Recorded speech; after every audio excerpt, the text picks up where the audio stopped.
was supposed to be a time of bonding for us. Just a good old ski trip for us as a couple that was well needed. My husband and I had been drifting apart for a while, but after what happened, I'm not sure if we would be planning another trip together anytime soon. It still has me shivering when I think about it. I can't sleep at night, and I get easily spooked now. It was not always this way. I used to pride myself as someone who was courageous, and the spirit of adventure is one I thought I always brought to the table. But if you see what I saw, if you felt the sheer terror that I felt, you will understand. I'm no longer the same as I used to be. Nothing else is as important to me as being safe from them forever. Looking back, I wish someone had warned me. I wish I had known that I was headed for the worst and most terrifying thing I have ever experienced. Till today, I blame myself. I blame myself for not being aware of what was going on around me. I blame myself for not seeing the signs, for not taking the hint that the universe was giving me. We shouldn't have gotten on that trip in the first place. We would have been better off staying home. And now, after what had happened, our marriage will never remain the same. Before it all happened, my husband and I were excited about the ski trip. We hadn't gone out as a couple in a long time, and we needed a new adventure, a different setting. Needed to do something fun together to bring back the spark in our relationship. I remember the night before the trip. I couldn't sleep. I kept tossing and turning, but I thought I was being anxious. I thought I was excited, but in reality, I think a part of me knew something bad was going to happen. But I ignored it, and a few hours later, my husband and I were on a plane to what was supposed to be the best trip of our lives. We finally arrived at the mountain and settled in nicely. Everything was perfect. Nothing seemed out of place. Little did we know that we had come to the place that would turn out to be our hell. Naturally, I wanted to be the first out of us to ski. It was my spirit of adventure taking over me. A few minutes later, I was all set up, standing right next to my instructor, and my husband was right behind me. With a small shove, I was gliding over the snow and laughing to myself. From the corner of my eye, I could see my husband skiing, and we were doing a little race.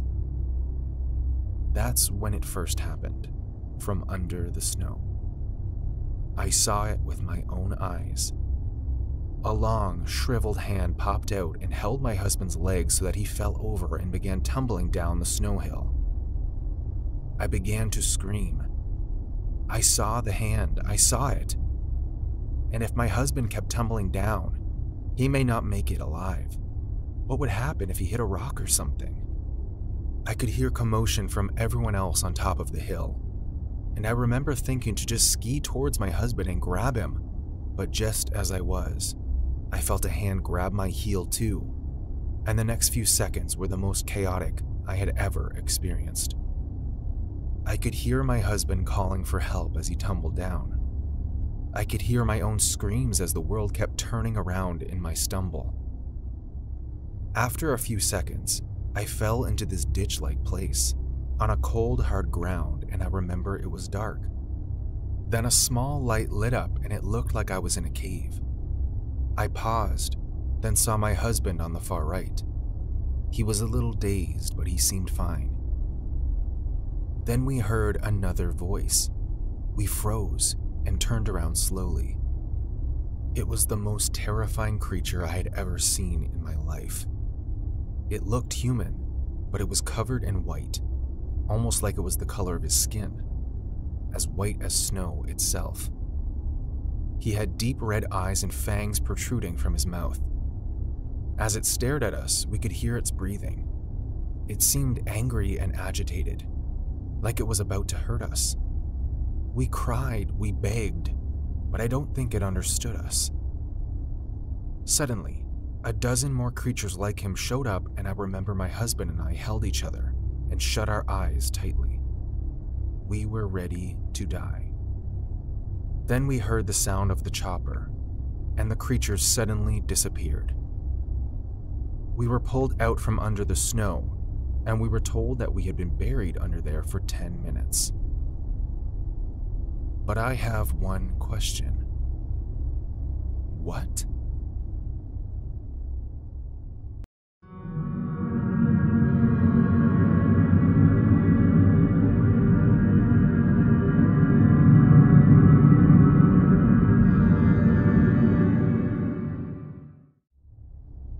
My dad and I decided to visit a very remote and secluded ski mountain, far away from town and civilization. We had a cabin down there, and that was going to be our base for the next 2 days. I still remember the road trip and how we sang songs and laughed with each other. We were so excited, so innocent, so completely unaware about what was going to happen. I have to admit, we did have fun. Mother told us to make videos and capture the experiences, and so we did. But on the second day of our ski trip, things began to turn sour. It was the last day of our trip. We were supposed to leave and head for home in a few hours, but fate had other plans. We woke up that morning to a terrible blizzard, and even if we were in the cabin, we were cold, very cold. I couldn't feel my face. We had no fire, no food, and we just had to wait out the storm. We tried reaching home, we tried the radio, but reception was very bad, so we waited. We decided that we would leave in a few hours when the storm died down. Hours ticked by and the storm did not relent. It only got worse and worse, and even inside the cabin, we got colder and colder. The storm was so bad it beat against the outside of the cabin, almost like it was going to pull the structure down. Then suddenly, we heard shouting coming from outside. It sounded like a man. He was calling for help. We had to go see for ourselves. We stepped out into the unforgiving cold and looked around the cabin. There was no one there. But when we decided to go back in, the cabin door suddenly shut and we were locked out. The cold was beating against us. My dad's asthma was getting terrible. I tried to pry the wooden door open, but for the next 1 hour it didn't budge. And the windows were wooden too. We had no tools to break in. I turned around to see my dad laying on the ground. He looked bad. I rushed to his side and held him close. He took in one last breath and relaxed in my hand. I remember feeling so cold. I could barely think straight. But after a while, I lifted my father's cold, hard body and buried him in the snow outside the cabin. Then I leaned against the door and cried some more. The phones and radio were all inside and I couldn't reach them. The storm raged on and I was sure I was going to die. I needed some warmth, I really did. I lay freezing through the night, and by the next morning when I woke up, the scariest thing happened to me. I found myself inside the cabin, with someone's hands wrapped around me. I felt warm. I realized it was all a dream and my father was here with me. But he held me so tightly, and when I tried to adjust, he didn't let go. I turned to glance at him and I screamed as loudly as I could. The previous day happened. It was not a dream. It was my dad holding me, but it was his corpse. I looked into his lifeless eyes and felt his stiff white body. I pushed him away and tried to regain my sanity. Something was not right. How did I make it back in the cabin? And how did my dad's corpse come back out? I buried it. Outside, the storm still raged on, and no matter how hard I tried, I could not get any reception.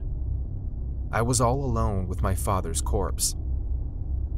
After a while, I took the corpse back outside and buried him again, then rushing back into the cabin to get away from the cold.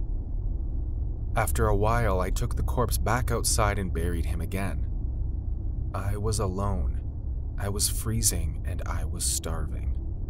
My only chance of survival was if someone showed up to help.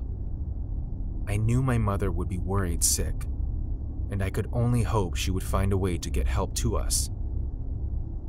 That night, before I slept, I turned on the camcorder just in case something weird happened again. I was not even sure if I would live to see the next day, but I could only wish. The next morning, I opened my eyes and it happened again. I felt my father's stiff hands wrapped around me. I shook myself away in fright, and I stared at his cold, lifeless body. I was pretty sure I was hallucinating. Then I remembered the camcorder. I reached out and grabbed it to see what happened. What I saw left me in more shock than I have ever felt. In the recording, a tall, dark figure walked out of the cabin in the middle of the night and returned with my father's corpse on his back. I narrowed my eyes and looked closer as the figure wrapped my father's lifeless hands around me. I dropped the camcorder and stared wide-eyed as the realization hit me. The tall, dark figure was me.